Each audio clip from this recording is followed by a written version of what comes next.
Hi, this is Alan Parsons rocking the airwaves on Backbeat, the rock source, with AndreGraziadei. All music is the same. It's just a new set of lyrics and a new backbeat. Okay, well, Alan, thanks a lot for taking time out to have a chat with me today. No problem at all. All right. What made you early in life decide to want to pursue a career in the field of music? I think I originally wanted a career in music, but then I switched to a career in recording, which is not really the same thing. Mm-hmm.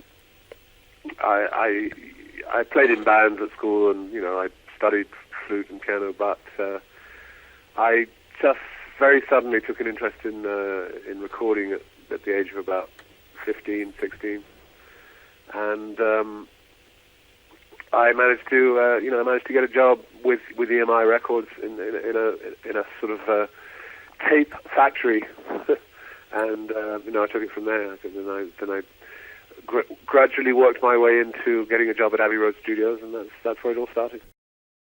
So like what John Miles sings, music was your first love. Did it ever let you down? No. I've always, music has always really been my life. But interestingly, I thought that the career in recording would remain as that. But it turns out that being a musician again is actually has actually been more important to me, or certainly more financially rewarding to me than recording. Or more important, it's certainly more important than recording is now in terms of financial reward. It didn't used to be. I used to sell records by the million, which was fantastic. But now I could not survive without playing live. What was it like working with the Beatles on their last two albums, and what did you learn from that experience? Goodness me, I've never been asked that question before. I'm joking, of course. The Beatles, of course, very influential, very prestigious, very rewarding for me, and I think I was very, very lucky to be there. Very fortunate.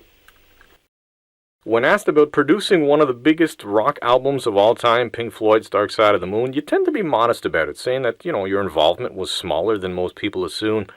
What is the most? I didn't produce it. Pardon? I engineered it. You engineered it. Okay, well that plays an important part. So what's the most? It makes a difference to about the amount you earn multiplied by about 20 million. Okay. So what's the most fond memory you have of that landmark album? It was of course very important, very big step for me, very a big landmark in my career, and possibly if it hadn't been for Pink Floyd, then the Alan Parsons project would never have happened. Now, you've produced some, as well as some artists, John Miles notably, but who would be on your wish list that you might want to engineer, produce? I've always been a big fan of The Who, and to work with Pete Townsend would be a huge, a great experience for me. I'd also like to work with Sheryl Crow. I think she's extremely talented as a songwriter as well as a artist. And she's a producer as well, of course, so I've got lots to learn from her, I think. Well, there's always, you're never done learning. No, that's right. From 1976 to the early 90s, the Alan Parsons Project produced some rather ear-opening material. Now, how did you come about deciding what the themes would be for each subsequent album? It was really Eric Wilson that came up with the themes, and he was also the principal songwriter. But it was a process of talking about each theme as the subject came up. I think I remember that I wanted to do The Time Machine as a follow-up to Tales of Mystery, but he thought that a more modern science fiction work would be appropriate, and so we did iRobot. And from then on, it became just a process of Eric would come up with an idea.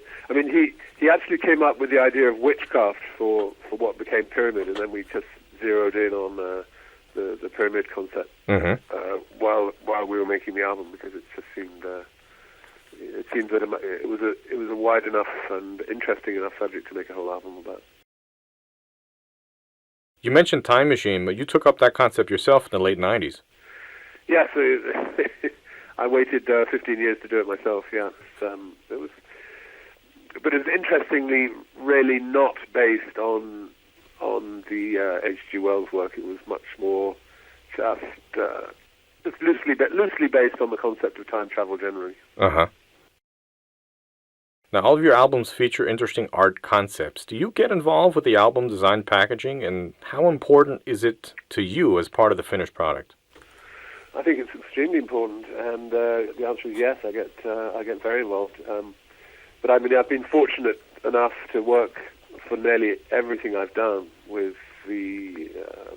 one of the most, or the most talented sleeve designer in the world, and that's Storm Ferguson. Mm-hmm. And yes, we've always worked together to get the results that we do. But he's great. He will listen to the music and then come up with maybe half a dozen ideas that he thinks work with the music, and then we'll nurture it and chew it over and make changes, and then it ultimately becomes what it is. For example, the iRobot cover was very different when it started. It was a much more sort of 50s-looking robot. I think it became a very 70s-looking robot in the end. Aside from the difficulty it would be to bring the complexity of the project music to the stage, why did you shy away from performing altogether? It was a lot more difficult back in the 70s to particularly to reproduce orchestral sounds on stage. We didn't have MIDI keyboards, which are now a part of everyday life to any keyboard player on a stage, and we didn't have sampling. So now, it's become almost difficult to tell whether you're listening to a real orchestra or a sampled orchestra, and it's one of the big changes that's going on in the industry. The sad fact is that orchestral players are getting much less work than they used to, because so many film scores and TV themes are being recorded with keyboards instead of with orchestration. But these days we can get the orchestral sounds, and all the different keyboard guitar sounds are much more accessible through the technology than they used to be. So I started to feel comfortable about playing live in about when we started. It was in the early 90s, and that's when it became realistic for me to put a band together and take it out on the road. So technology was the determining factor. Pretty much. Yeah. And also I had to find a role to play. I mean, as the producer of the Alan Parsons project, I was not really, a performing artist on the record. So I had to dust off my guitar and learn to play it again, and a few, get my keyboard chops back together again. And but it was great. I really enjoyed the experience of actually playing with a band and doing all that. It was really nice. The first time we ever played live was there in Germany. We played in Hamburg, and the first show ever, and it was fantastic. It was a great experience. The new live release, which is of course the first live album ever of Parsons, Eye to Eye, was recorded in Madrid. What made you decide to use that performance for the album? Simply that it's the only concert that's been decently televised. We've had other shows that where we've had cameras, but it's just that show turned out particularly well, and I thought it deserved to be released to the masses.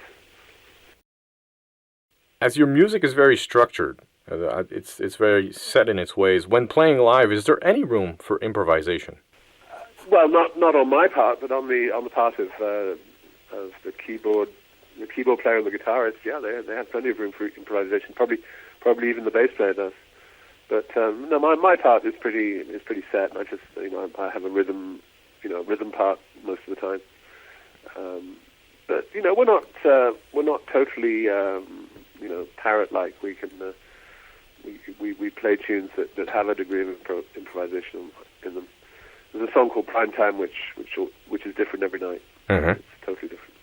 Instead of being monotonous, it gives it a little, maybe a twist. Yeah, that's right. And the other thing that eases the monotony is the fact that we have so many singers. I mean, everybody in the band sings. So that's you tire of hearing one voice for a whole show or a whole record. Not every band has that luxury of having so many singers. Yes, right. That's very true. We're very fortunate in that respect. But it kind of follows on from the ideology from the recordings that we never would have two consecutive songs with the same singer. Having now tasted the fruit of performing live, is there a feeling that all those years you sort of missed out on something? Yes, I do regret not doing it a little bit sooner. I mean, I think we could have maybe taken it back into the latter years of when Eric and I were working together. I mean, we did take a work that we'd done together to the theatrical stage, which was not a commercial success. It was called Freudiana. That was in about 1990.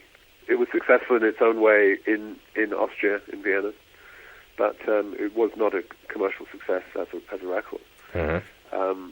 I do think we missed out, and if we had made the decision to play live, then I think we could have doubled the sales of our records, and then absolutely, a stadium act.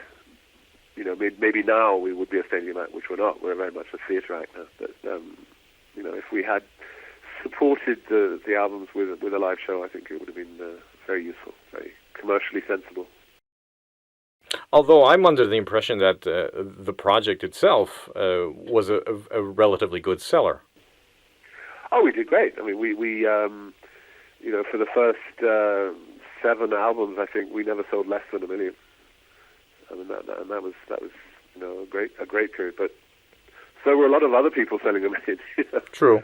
So the industry has changed in that respect. But no, we did really well. I mean, iRobot and Iron Sky went double platinum. So they were big albums. On the album A Valid Path you released in 2004, your son assisted you on several tracks. Now, how was he involved in the music business, and was that by osmosis? Jeremy is very, very involved in music. He actually lives in London, whereas I live in California. But he was a big part of A Valid Path. He came over and spent several weeks working on the record. And he's very talented. He's very computer savvy, very knowledgeable on computers, and he's done a lot of electronic music himself. And in a way, that explains why one of the reasons why A Valid Path was so electronic sounding. It was all recorded to computer, and no real drums, not very much in the way of real guitars either. But there was one exception, of course. David Gilmour played guitar, but generally speaking, it was very electronic, and that was in large part due to Jeremy's contribution. So I guess recording 3 albums at the Parsons Studios in England, and then you recorded A Valid Path in California. What was the reason for switching studios? Oh, just my personal life. I moved from England to California in the mid '90s, because I'd separated from my wife at the time and met a beautiful American girl, and we lived here in Santa Barbara, California, and we got married 7 years ago. So normally changing a studio is just because of a location change. Well, a nice part of the country to be in. It's lovely, yes. It's yep. Beautiful. It's a beautiful morning here in Santa Barbara today. You featured 2 new versions of old songs on that album, Mama Gama from Eye in the Sky and Recurring Dream from Tales. What made you decide to have a go at those tracks again? Oh, it just seemed like a good idea, and actually, Jeremy wanted to do the Raven. He was very keen to do that. It'd been one of his favorites when he was growing up. So I think that came largely from him. And Mama Gamma, I'd always felt could be a much more sort of dancey track than it was on the original. So we tried to make it appeal to the dance market. I understand the trend nowadays seems to have bands or musicians performing on cruise ships. Now, I read somewhere that you've taken part in that. Is that possible? We did do a cruise. It was actually a sort of themed cruise for a home theatre magazine, dealing with surround sound and stuff. So, it wasn't the whole ship. It was, probably 200 or 300 of the cruisers were, involved in home theatre and surround sound and, high-end video systems and so on. And yes, we played on that ship. Just only one show, but and we didn't get paid, but we had a lovely 10-day cruise. I think it's a great idea, and the only difficulty is that people don't leave you alone because you're sort of stuck on the ship. You eat in the same restaurants and stuff. People are always coming up to you and asking you, "Oh, hey, what was it like working with Pink Floyd?" And hey, can I have your autograph and all that stuff. The dog bark at the end of Chomolunga comes in 7 seconds after the end of the song. Was that a tribute you made to your dog or something? Yes, that was our golden Labrador, whose name was Harrow. He sadly died at the end of last year, but he was alive and kicking in those days, and we just thought it was good for him to have the last word on the record. So a little tribute to him. Yes. But did you notice just before that there's a voice that speaking voice, and that's John Cleese of Monty Python fame. The reason we got him was because he's local here. He has a house here in Santa Barbara. Your last studio album was released in 2004. What have you been busy doing since then, and could we expect new material from you in the near future? Absolutely. Of course, the live album has just come out, so that's new. But the other thing I've been doing is a documentary series about recording. It's called The Art and Science of Sound Recording. And it's a full-blown series. It'll be out on 3 DVDs, hopefully in June. And it's already partly available online. But it's a complete encyclopedia of recording, seen from every angle, from every viewpoint, from every point in the chain. And as a result of making that program, I wrote and recorded a song specially for the series, and that's going to be released online on May 25th. And the DVDs will come out shortly after that. Fantastic. It's a song called All Our Yesterdays, which is a line pinched from Shakespeare. Oh, we'll certainly be looking forward to that. All right, well, very good. Well, thank you for doing this. All right. Have a nice weekend, and again, thanks a lot for chatting. No problem. All right. Thank you. Bye.